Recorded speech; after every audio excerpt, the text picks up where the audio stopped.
Alam mo ba, may kakaibang psychology sa mga taong kinakausap ang pets nila. Oo, yung tipong, "Hoy, anong problema mo? Nag-a-attitude ka ba?" O kaya, "Good morning anak, pagod si mama pero laban." Hindi lang yan kabaliwan, may dahilan yan. Una, anthropomorphism. Ito yung tendency natin na bigyan ng human traits ang animals. Kaya ang aso nagiging best friend at ang pusa nagiging bossing. Ginagawa natin yan para mas madali silang maintindihan at para hindi tayo magmukhang mag-isa sa mundong malupit. Pangalawa, emotional comfort. Kasi aminin mo, hindi ka huhusgahan ni Doggy. Hindi ka ikaka-invalidate ni pusang nakaupo sa keyboard. Yung comfort nila, silent, soft, at consistent. Kapag kinakausap mo sila, bumababa ang stress mo at lumalakas yung pakiramdam na, okay, hindi ako nag-iisa. Pangatlo, projection. Minsan, yung hindi natin kayang sabihin sa tao, nabubulalas natin sa aso habang kumakain. Dogs, you deserve better, pati ako. Pero seryoso, safe outlet sila ng emotions. Walang contradiction, walang debate, walang away, pure listening skills. Pang-apat, bonding at attachment. Kahit hindi sila sumagot ng full sentence, naiintindihan nila yung tono, yung galaw, at yung emosyon. Doon nabubuo yung connection na parang family. Kaya may mga nagsasabi talaga, siya ang emotional support ko. At ang panghuli, playfulness. Doon napapasok yung mga weird nicknames. Si Makulit, si Makalat, si Chonky, o Mom, Sir, at kung minsan pa, iba na rin ang boses natin. Baby talk o dramatic narrator. Pero hindi mo alam, nakakatulong pala yun sa creativity at brain health. Kaya sa susunod na may makitang taong kinakausap ang aso nila, huwag kang magtaka, hindi sila weird. Actually, empathic sila, creative at minsan emotionally smart. Ang bottom line, ang pag-uusap sa pets ay hindi kabaliwan. Ito ang connection. Isang maliit na sandali ng kabutihan sa mundong puno ng pressure. At kung kinakausap mo rin ang pets mo, well, welcome to the club. We're doing just fine. Pero teka, may isang tanong ang marami. Naiintindihan ba talaga nila tayo? Scientifically speaking, oo at hindi. Hindi nila gets ang buong grammar o malalim na vocabulary. Pero grabe sila sa tone, emotion, at body language. Sa mga aso, may research na nagpapakita na kaya nilang i-process ang tono ng boses natin. Kung galit, masaya, o malungkot. Kaya kapag sinabi mong, "Good boy," kahit hindi niya alam ang buong sentence, naririnig niya ang reward sa boses mo.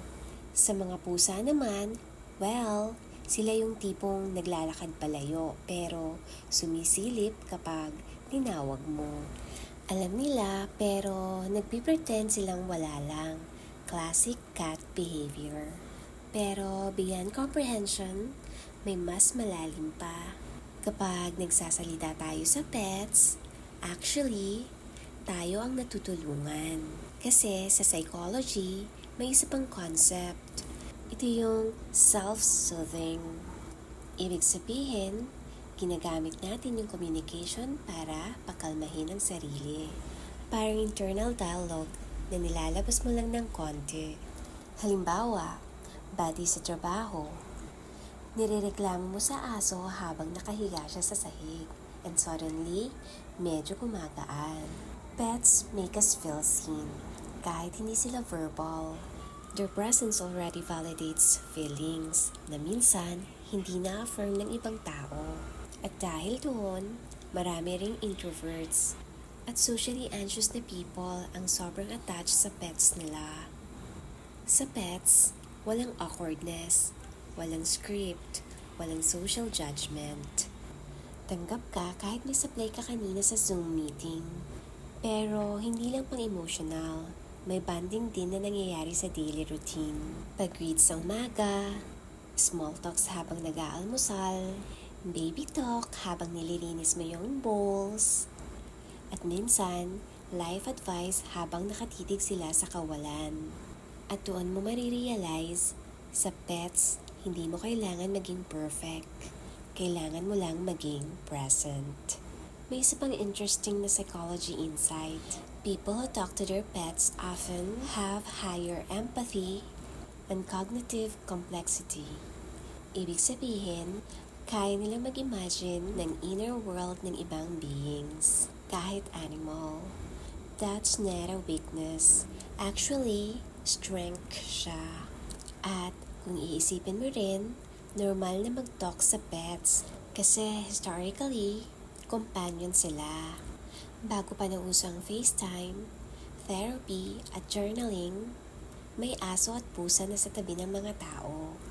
Bantay sila, kasama sa field, kasama sa bahay, kasama sa quiet nights. Kaya hindi katakatakang kinakausap natin sila. Parte sila ng human story. Ngayon, ang tanong, masama ba yon? Absolutely not. In fact, maraming psychologists ang naniniwala na talking to pets is a sign of social connection, cognitive imagination, and emotional intelligence. Ang weird side, hindi naman yung talking. Ang weird ay yung mundo na minsan mas harsh pa sa tao kaysa sa aso o pusa.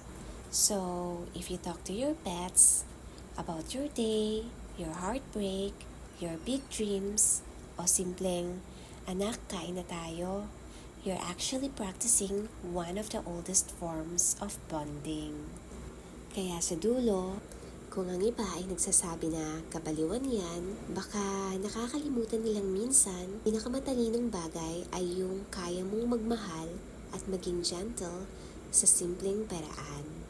Because the psychology of talking to pets is simply the psychology of being human. Sa huli, simple lang ang tanong, bakit nga ba tayo nagkipag-usap sa mga pets? Siguro dahil tahimik silang kasama. Siguro dahil totoo silang magmalasakit. O siguro dahil sa mundong puno ng ingay, sila ang pinakamalinaw na paalala na hindi natin kailangan maging komplikado para mahalin. Hindi man tayo sinasagot ng aso o pusa, pero sa kilos nila, sa buntot na kumakampay, sa purring na parang maliit na makina, o sa mata nilang nakatingin lang sa'yo, nandun na ang sagot. I'm here, I see you, at minsan, sapat na yon. Kaya kung ikaw yung taong kinakausap ang pet mo, habang nag-aalmusal, naglalakad, o bago matulog, huwag mo isipin na weird ka, tao ka lang, at marunong kang magmahal. This has been a small journey into the psychology of people who talk to their pets. Salamat sa pakikinig, at sana pag uwi mo mamaya, may isang maliit o malaking kaibigan na tatanggap sa'yo. Kahit ano ba ang kinaharap mo ngayong araw. Alagaan mo sila, alagaan mo rin ang sarili mo. Hanggang sa susunod.